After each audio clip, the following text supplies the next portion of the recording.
So I don't think anybody was really sure what to expect from this developer direct today from Microsoft. It was certainly a new angle that Microsoft was trying to go for, maybe a little bit more Nintendo. Nintendo does the developer directs, Sony does the PlayStation directs, but those are more third party tend to be than anything else. I mean, they do have the ones that are dedicated to like a single deep dive to a game, so I'm not ignorant to that fact. But you also have a situation where Microsoft has gotten a lot of flack before, from myself included, when they've done these type of showcases, where, to me personally anyway, they're very schmarmy. They have these really bad hosts and things like that. They're very schmarmy, terrible jokes. They're just not very well put together. It's like the hosts really kind of killed the vibe of the entire show, unfortunately. And I was so happy that they didn't do that today. That's one of the things that kind of used to annoy me. And the way they did this is how you do things. This right here. This is how you do it, Microsoft. You got the answer. You figured it out, the crystal ball. So leading up into this big event or what have you, they were very clear. Expect 4 games. We're going to show off Redfall. We're going to show off Forza Motorsport. We're going to show off Elder Scrolls Online content. And we're going to show off Minecraft Legends. That's it. Four games. They've mentioned this numerous times. Nobody get overexcited thinking they're going to show Starfield. They already said Starfield's getting its own thing in the future. Cool. Yeah. So people, but still, what's funny is on Twitter and social media today, I saw a lot of the PlayStation fanboys, the typical losers, that are like, "Oh man, well they better show me this, this, and this. I expect to see this. They owe it to me." And I'm like, you're only gassing that up so you can feign ignorance later and pretend to be mad. Because they really let me down, because, gosh darn it, I expected this. No, shut up. You didn't expect any of that stuff. Everybody was very clear. Microsoft was very clear exactly what to expect. And to top it off, we got a stealth drop new IP game, which I'm downloading as I'm doing this video, and I'm very excited to kind of jump into and play. But first of all, I want to say, what's up? Hey, I'm Crab Gamer Reviews. I wanted to do kind of a live reaction thing, which I haven't done one of these in a little while, but unfortunately I wasn't able to do it during the thing. I kind of watched it late, and then was able to kind of do this video. But I want to say, like, the way that they started off, I thought this is what you have to do. Like in the future, you have to have a little something for everybody, right? The best part of all, I think, is that they really did showcase something for everybody, and the fact that they keep that in mind. It's like, you can't just, yes, I'm a hardcore gamer.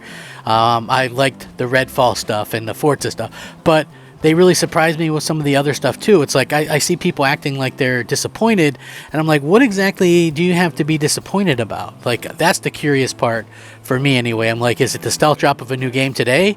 Is it Minecraft? Because people love Minecraft. Is it the Forza stuff? Because that looks like the best racing game that I've ever seen.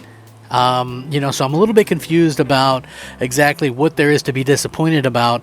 But yeah, so they start off with Minecraft Legends, which wasn't even on my radar, kind of this tactical tower defense thing, multiplayer co-op. Looks interesting. I'm sure people that are Minecraft fans are going to really love this stuff. Like, I play a little bit of Minecraft Dungeons. I'm not really big on the actual Minecraft game itself, but I can understand the appeal, and I think this is going to appeal to pretend like, because of the graphics or whatever, oh, nobody's going to be interested. I think that's absolutely nonsense. People are obviously that are Minecraft fans are going to be into this in a big way, and so giving them something new that's going to be on Game Pass, and it's going to be in Game Pass in the next couple of months, I think that is a huge thing for them to be able to showcase. Now, then they went off onto the Elder Scrolls stuff. Now, I've dabbled in Elder Scrolls Online. I think it's a cool game.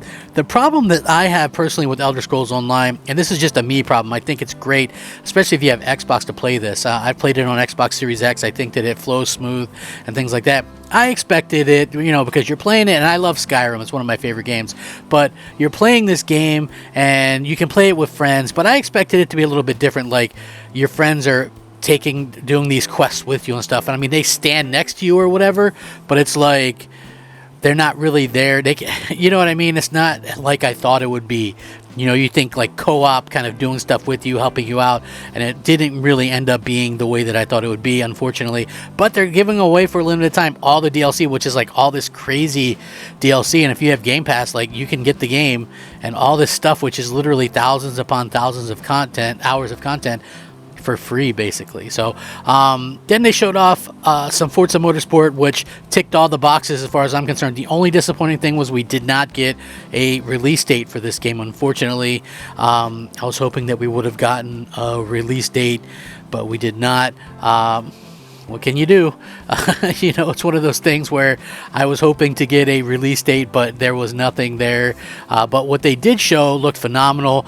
Ray tracing, all that kind of stuff, over 500 cars, 20 locations, everything built from the ground up for this generation. So we don't have to worry about what like the problem was with Gran Turismo or anything like that. What we can really focus on is the fact that we have, an Xbox Series X S game that's taking full advantage of that, and I think it looks fantastic. The way that they showed off everything, just so amazing. Really, I'm such a Forza fan, and for me, Forza Motorsport being 7 was 6 years ago. That's 6 long years.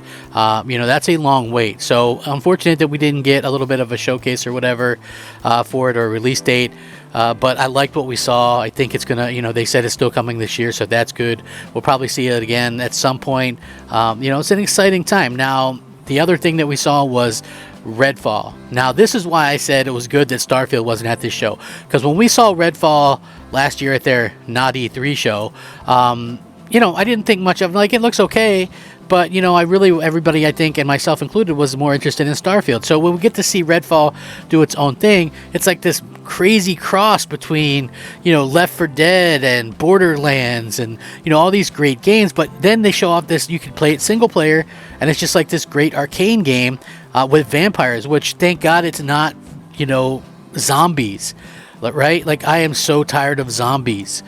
So vampires is kind of this new thing, and their take on it looks pretty awesome. Colorful, bright, cool powers. It all just looks really phenomenal. But I think the thing to the resistance, so to speak, is Hi-Fi, Rush. This new IP from Tango Gameworks. I kind of did a video on it the other day. I was talking about how it was rumored that it might actually come out. And boom, there it is. Like, it comes out. They stealth dropped it. This game looks like Jet Grind Radio, whatever you've called it in your area.